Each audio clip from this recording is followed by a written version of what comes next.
Hello everyone, this is me Radhika Gaur, your English mentor. And आज मैं आप लोगों को पढ़ाने वाली हूँ आपकी first pome of class 12th which is my mother eight 66।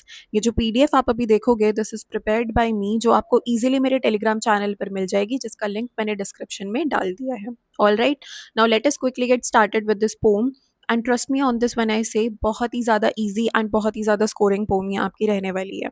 Right, so the poem My Mother at 66 by Kamla Das expresses the deep emotional bond between a daughter and her aging mother. तो ये pome किसने लिखी है? कमला दास जी ने लिखी है, और ये एक्सप्रेस करती है a deep emotional bond between a daughter and her ageing mother. तो यहाँ पर डॉटर हमारी कमला दास जी हैं, और वो अपनी एजिंग मदर के साथ अपना इमोशनल बॉन्ड इस पोम में हमें बताएंगी, जिससे हम सब रिलेट कर सकते हैं। The poet describes a car journey to the airport with her mother sitting beside her. Her mother is asleep, and the poet notices that her face looks pale and weak, reminding her of a dead body. तो जो poet है ना, वो कहाँ जा रही हैं? To the airport जा रही हैं, राइट? और कार में वो हैं अपनी मदर के साथ। तो जब वो अपनी मदर को देखती हैं, उनकी मदर सो रही होती हैं, and she looks at her, और वो रियलाइज करती हैं कि जो उनकी मदर का फेस है वो बहुत ज़्यादा वीक दिख रहा है, बहुत ही ज़्यादा पेल दिख रहा है, जो उन्हें रिमाइंड कराता है of a dead body. And this site फिल्स the poet with fear and sadness because she realizes that her mother has grown old. तो यार जैसे ही वो रियलाइज करती है ना, मतलब ये सब देखती हैं कि उनका फेस बहुत ज़्यादा पेल दिख रहा है, बहुत ज़्यादा टायर्ड दिख रहा है, तो वो रियलाइज करती हैं कि जो उनकी मदर है वो बहुत ज़्यादा बूढ़ी हो रही हैं। ठीक है, to divert her mind from these painful thoughts, the poet looks outside the car window and sees young trees moving quickly and children playing happily.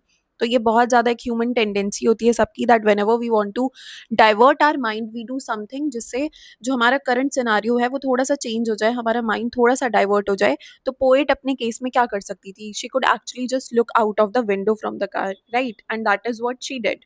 तो वो जैसे ही विंडो के बाहर देखती हैं from the car, she sees young trees moving quickly, and बच्चे बहुत ज़्यादा हैप्पीली खेल रहे होते हैं। These lively images created a contrast with her old and tired mother. The poet silently fears losing her mother one day, just as she feared separation during her childhood. तो यहाँ पर जैसे ही वो ये सब देखती हैं आउटसाइड द विंडो, तो उनको बहुत ही एक कॉन्ट्रास्ट देखने को मिलता है अपनी मदर के साथ इस चीज़ का। ठीक है, जो कि बहुत पेल हो गई हैं, बहुत ज़्यादा टायर्ड हैं, बहुत बूढ़ी हो रही हैं, और एक तरफ वो देख रही हैं कि यंग चिल्ड्रन प्ले कर रहे हैं, बहुत ज़्यादा ट्रीज़ हैं आसपास, है ना? तो जो पोएट हैं साइलेंटली उनको एक चीज़ रियलाइज़ होती है कि वन डे वो अपनी मदर को खो देंगी, क्योंकि ऑफ कोर्स जैसे-जैसे हम बड़े होते हैं, हमारे पेरेंट्स भी बड़े होते हैं, and one day we will definitely lose them. ठीक है? जैसे ये रियलाइज़ करती है ना, तो बचपन का फ़ियर उनको याद आता है कि बचपन में जब वो अलग हो रही थी, अब जैसे हम लोग बचपन में अपने पेरेंट्स से अलग जाते हैं because of education, because of any other purpose, तो वो चीज़ हमें डराती है ना। तो सिमिलरली पोएट के साथ भी ये चीज़ हुई थी in her childhood. At the airport, when it is the time to part, the poet again notices her mother's pale face, comparing it to a dull winter moon. तो जैसे ही अब एयरपोर्ट पे आ जाते हैं, बाय कहने की बारी आती है, तो उनको रियलाइज़ होता है कि फिर से वही चीज़ दिमाग में आती है कि उनका जो फेस है वो बहुत ज़्यादा पेल हो रहा है, और वो इसको कंपेयर करती है to a dull winter moon. ये बहुत ही ज़्यादा इंपॉर्टेंट है। ठीक है, किससे उन्होंने कंपेयर करा है? To a dull winter moon. Although she feels emotional pain and fear inside, she hides her sadness behind a smile and says goodbye cheerfully.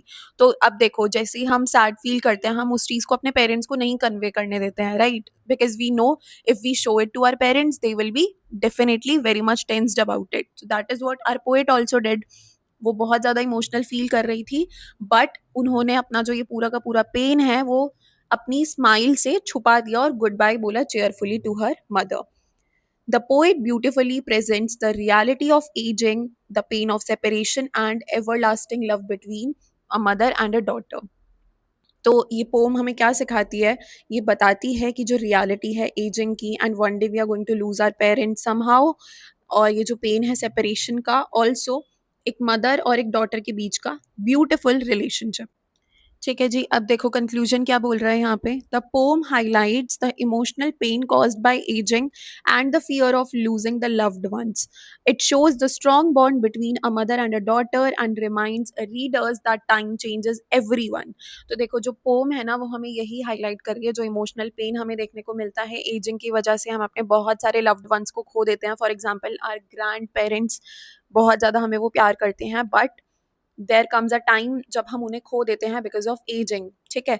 Also ये हमें रिमाइंड कराता है कि कैसे जो टाइम है वो सबको चेंज कर देता है। Despite her fear and sadness, the poet remains calm and smiles, showing love, care and emotional strength. तो चाहे बेशक से वो बहुत ही ज़्यादा इमोशनल फील कर रही थी, बहुत ज़्यादा सैड फील कर रही थी, उनको ये रियलिटी हिट कर रही थी, बट स्टिल उन्होंने अपनी मदर को चेयरफुली बाय बोला, ठीक है।